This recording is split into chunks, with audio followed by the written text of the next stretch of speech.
नमस्कार दोस्तों, आज हम पढ़ने वाले हैं भीम और हनुमान जी की स्टोरी।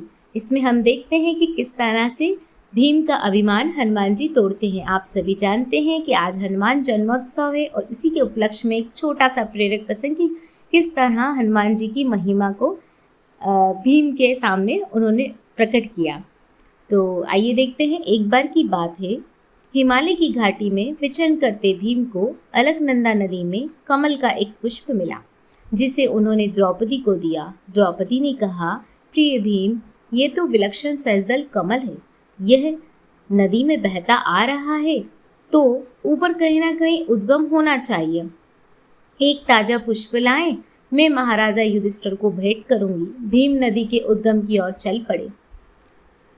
दो पर्वतों के मध्य नदी के संकरे रास्ते में एक बंदर लेटा था। उसने पूंछ फैलाकर मार्ग अवरुद्ध कर रखा था।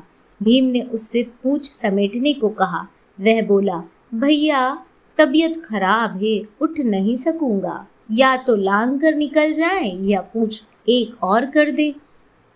भीम ने सोचा, इसे बाएं हाथ से उठाकर पहाड़ के उस पार फेंक दूं, किंतु पूंछ हिली भी नहीं। अब उन्होंने दायां हाथ, पुनः दोनों हाथ और सारा बल लगा दिया।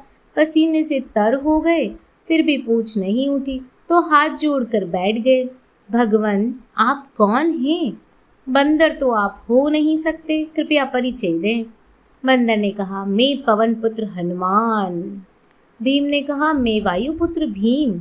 एक ही पिता के दोनों पुत्र। छोटा भाई बड़े भाई की पूंछ तक नहीं उठा पाया, क्योंकि हनुमान जी थे अखंड बाल ब्रह्मचारी, जबकि भीम के सामने थी गृहस्थी।